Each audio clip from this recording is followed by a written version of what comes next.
Not too long ago, I went on a little trip with some friends. And when I was on this trip, I came to the realization from my own experience that getting girls is genuinely not hard at all, and it's actually really easy. It's not even just not hard, it's like easy. I'm not saying this for anything other than just your entertainment, and also the fact that it's kind of like mind altering and like life changing to realize this young. Okay, so this all goes back to when I was way younger, like a little kid. At the time of me being really young, I would always get really embarrassed whenever the situation of girls was brought up. Whenever anybody asked me about having a girlfriend, talking to girls, who I had a crush on, anything like that, I hated it. There was nothing I hated more at the time. I specifically remember one night my parents nonstop were asking me if I was looking to get a girlfriend and stuff like this when I was in like middle school or something like that. And I genuinely think they might have been doing this because they thought I was gay. I never even mentioned girls, not to anyone, not to my brothers. So my parents are nonstop asking me about it. And then later on, when I wasn't answering it because my brother was in the room, he started asking me about it. He was like,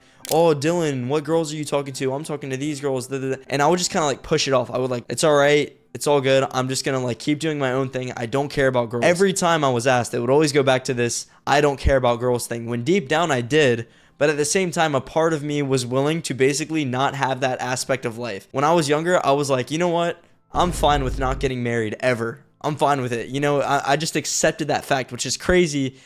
At being at the age of middle school, it was insane. But in the last few months, everything has changed. And when I say everything, I'm saying like everything has changed. So my friends and I decided we're going on this trip. And when we're going on this trip, the main thing that was going through my head, one of the main things I was thinking is, you know, I think it would be a fun experiment to just try to act like a different person when I'm out and about, when I'm not in my hometown. Like, what is it really gonna be like when I'm not home? Nobody knows who I am. Nobody thinks anything about me. It's kind of just like a fresh start. And I feel like that's what I needed. So as I'm leaving my hometown, I have to go to the airport to fly to a different state. I'm not even going to say what state it is because I don't want to give away too much information here. Let's just say it was a pretty long flight. I'm going to get on this plane, right? And when I'm on the plane, I don't know if I'm going to buy the Wi-Fi. Like, it's a long flight. It was in like early morning and I stayed up the whole night. So I was like, I'm just probably going to sleep the whole time anyway. So I don't really need to get Wi-Fi when I'm on the plane. But just in case, I'm going to download some podcasts to kind of see what happens. Stop laughing. I was thinking in my head, I should download some podcasts, because I'm not going to have Wi-Fi, so I can watch these or listen to these podcasts while I'm flying on this plane. So I start going on YouTube. I start downloading podcasts, and I'm going through. There's this guy named Chris Williamson, goated podcaster, like one of the best podcasters I've ever seen. And I start scrolling through his thing, just downloading podcasts. I'm going through a bunch, right? I download them. Then I go, and just like usual, I'm always about to miss my plane. Every time I fly, I swear, I'm like borderline about to miss my flight every single time. This was just like the rest. It's early morning. I'm tired. My eyes are like crusted over. I'm like slightly sweating. I don't know why. Whenever I'm in an airport, I'm like drenched in sweat I'm not even hot. I think it's just the stress and the thought that I might crash in a plane, but that's besides the point. I'm downloading these podcasts, sweating, sprinting to my terminal to take off my flight while I'm downloading these podcasts. I made the dumb mistake of running to the wrong terminal. I don't know how this happened, but if you don't know what that is, it's basically the seating area that you sit in right before you board your flight. You go down this tunnel to board your flight, and I was sitting there in the terminal, but I was in the wrong one. I guess I was too focused on downloading these podcasts, whatever. So I look down at my phone, basically sitting in the terminal. I'm like, I'm surprised that they haven't called for us to board the flight yet, because it's past the time of the boarding of the flight, if that makes any sense. Like, our flight was supposed to board like 5 minutes ago, but I'm still sitting here in the terminal. I look at my phone, like a double take. My heart sinks to the bottom of my stomach, and I'm sitting there thinking, I just missed my flight. I look, and I'm sitting, it was like 34E, and I was in like 34D or something like that. I don't know, something along the lines. Like, it looked similar, but there was one thing different about the terminal that I was in. My heart sinks, and I start sprinting. And when I say sprinting, I'm talking like Home Alone, like booking it, if you know what I'm talking about. Running to my terminal. In this process, I'm already drenched in sweat just because airport things. I don't understand why it's annoying. Okay, I understand that. I'm running to my terminal, right? I get to the terminal. No joke, it was just like the movie Home Alone. I get there, I'm the last person. Everyone's boarded the flight. I'm the only person not there. only person not on the flight. And I'm like, please let me in. And luckily for me, the doors hadn't closed yet. If the doors had closed to the flight, I would have missed it fully and just not been able to really go on this trip. I probably wouldn't have rebooked the trip. I would have never figured out any of the stuff that I'm about to tell you about girls if I had missed this, but luckily I made it last second. Now the issue is, even though I made it, I made the grave mistake of like misclicking or doing something wrong with the downloading of these podcasts that I was mentioning earlier, and I only downloaded one single podcast, only one. Luckily, it was like a 2.5 hour podcast or something like that. Maybe 1.5 hours. I don't know. It was a pretty long podcast. So I was like, okay, I'm going to sleep most of the flight. At least I made the flight. Like that's all that was really going through my head. It wasn't really too much of a concern of like, oh, I only have one. So I'm like, okay. And mind you, I don't know what podcast is on my phone. I have no idea which one it is. I just know that there is a podcast that's like around 2 hours on my phone that I can listen to when I'm on the flight. So I get on the flight, put on my sleep mask, put in some earplugs, and I start trying to sleep. I'm like leaning back, like trying to do everything I can to fall asleep.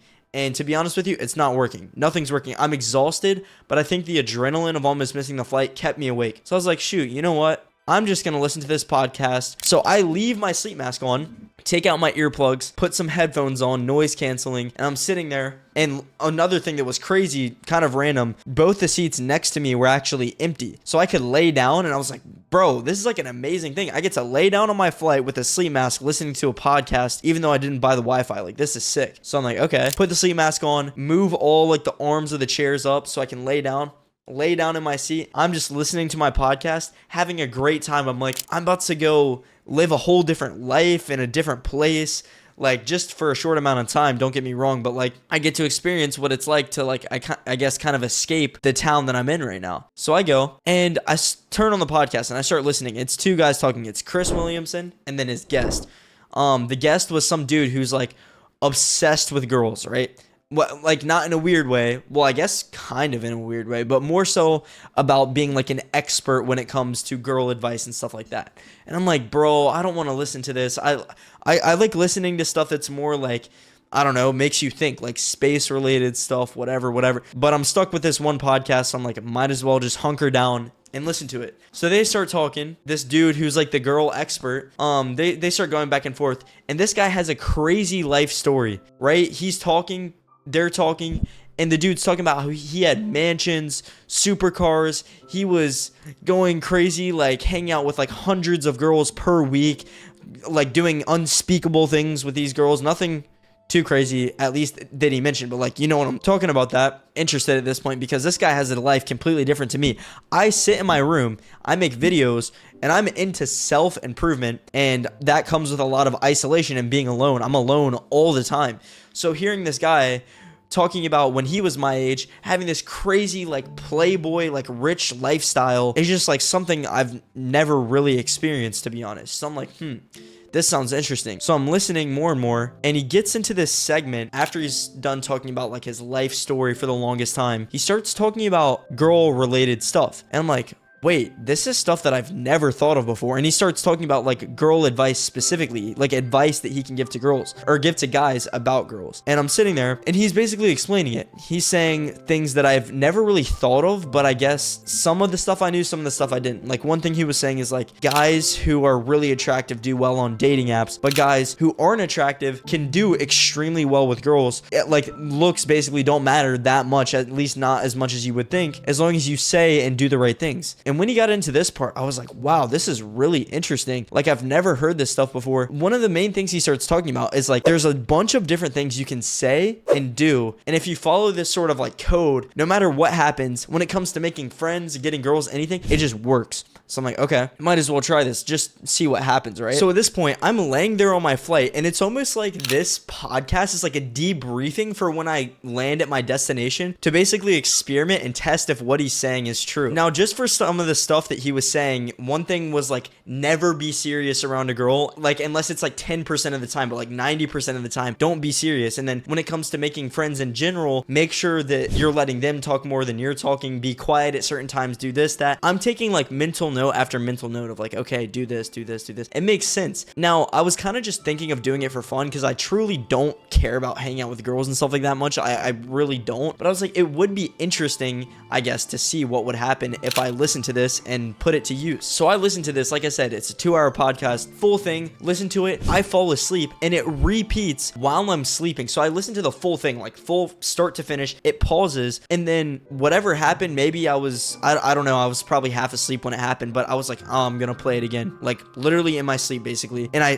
play it again, and I listen to it again when I'm sleeping. I don't know if there's anything science backed behind this, but this like in a way kind of like engraved it in my head and almost changed who I was as a person. And it sounds like I'm exaggerating, but I'm like really not. Hearing this changed a lot about me. So now I'm sleeping and breathing the things that he's saying about like, do this when you're with your friends, do this with a girl, and it's always gonna work, and do this and that, until eventually I wake up and we're basically landing at the destination in the plane right now. Aside from being absolutely terrified that the plane's gonna crash, because that's a side note, it's just like a fear, like there's been a lot of plane crashes recently, I don't know. Aside from that, I have a little bit of like a giddy like joy going through me, like, oh my gosh, I get to test this stuff and see if what he's saying is legit. So after I land at my destination, meet up with some of these friends, I'm kind of just chilling, you know, and eventually we end up going to an event. And at this event, there was going to be a lot of people, girls, guys, tons of different people, and I was like, this is going to be interesting. This is the perfect place to test my concept, my theory, or the things that I learned recently, and I guess put them to use and see what happens. So I start walking around this festival, a little bit too shy to go up to people. I'm not really like in the mood to, I guess, at the start, until eventually I ran into a few girls. It was like a group of girls, right? And when I'm with these girls, we start talking, and when I start talking to them, I just start talking like I normally would, but then it clicks. I'm like, oh my gosh, this is the time. This is the moment to try this stuff that he's saying and see if it works. And I'm like, okay, let me just try this. So instantly, as soon as this happens, as soon as the switch flips, I start following the code that this guy keeps talking about. And the girls that were in the group, in the first like 5 minutes of me talking, letting them talk, asking certain questions, all this, the body language of everyone around me, not just the girls, everyone around me was like this. It was like a circle with all of them pointing at me. And the craziest part is, in the thing that I listened to, the guy said this would happen. He's like, he literally explained it like it's almost like a magic trick. He's like, when you do these things, it's almost like everyone just starts gravitating towards you. You're basically like a magnet, and everyone around you is like metal shrapnel that's just sitting there, and it starts just like sucking to the magnet. If that makes any sense. That started happening. Now, the thing is, I wasn't trying to pull any moves. Like I said, I don't care about like girls like that. I really don't. But when this is happening, it became too easy. And when I say too easy, I'm saying any girl that was in the setting kind of just like I said, gravitated towards me without me having to do anything. And it became so easy. I was like, I might as well just like try to like flirt with a girl and just see what happens. So I started doing it, and I kid you not, any and every single girl on this little trip with my friends, I guess, fell for me in a way. There was not a single girl that I came up to that my Riz, or whatever you want to call it, game, I don't know what to call it, there was not a time it didn't work. And I even went as far as going up to girls who were like out of my league, if you want to say that. The guy in the podcast talks about how you never want to say that there's a league and all that. So I didn't. I never acted like that. But I'm talking like girls who could be like models. And I would just follow the simple code, and every time it was like clockwork. If it was a group setting, within 5 minutes, everyone would be pointed towards me. Every single person. There would be a circle around me, and they'd be like asking me questions, and it was almost like an interview. And I know I sound like such a D-bag. I sound like not humble. I sound like a bad person when I'm saying this. I am not saying this to flex or brag or anything. I'm saying it because it happened, and because hopefully this can help you. All right, so this is happening, right? Eventually, I come up to this one girl, right? This is, in my opinion, the most attractive girl I've seen in a while, a pretty long time. And I'm like, okay, might as well try this. Do it again. It works. Of course it worked, because every time it works when you follow this stupid code, right? This happens. I start talking with her friends. She leaves to go do something, and I'm just there with her and like a bunch of girls. It's all girls. There's 0 guys. And I'm talking to the girls, and all of the girls there that were her friends were like laughing. We were getting along. Everything was good. And then she comes back, and then instantly, like, her friends were giving me the look of like, she likes you. She likes you. Like, they could just tell that she liked me. So I started talking to her specifically, and everything went well. It clicked like this, that. There was not an awkward moment. There was not even a time in at all where this girl gave the feeling that she was not into me, like even in the slightest. Anyway, skip forward. The day goes on. It leads into night, and the girl is talking about like hanging out and stuff, and eventually we ended up hanging out. I'm not gonna say what happens because, well, I'll leave it up to your imagination. But I guess the point is that it became so easy that it genuinely felt like wrong. I never even wanted to hang out with a girl at all, but it just kind of happened. Now, one of the most important things that I need to say right now is that when it comes to getting girls and anything like that, looks do matter. Why do you think I made my brand Simpletics? So I can do the hair stuff and all that. Natural hair products, link in description, Amazon. Get this now, ASAP. We're on Amazon Prime. But yeah, doing your hair, doing your skincare, getting jewelry. I started wearing all this. It helps. Don't get me wrong. But this story, the moral of the story, the main thing that I realized, looks when you are in person. I'm talking about strictly in person, not online, because online you almost like have to look good to do well. I'm talking strictly in person. It's not really about looks as much as I thought. Not even close. That's the main thing I realized. So for any of you out there who are interested in girls whatsoever, or maybe you feel left out because all of your friends get girls, I'll tell you this right now. It is a learnable thing for one. And once you learn it, if you do the right things, it's over. It's truly over. Don't get me wrong. Focus on your looks, get Simpletics, do all that stuff, whatever. Follow me for more stories, but I'm telling you right now, it is insane.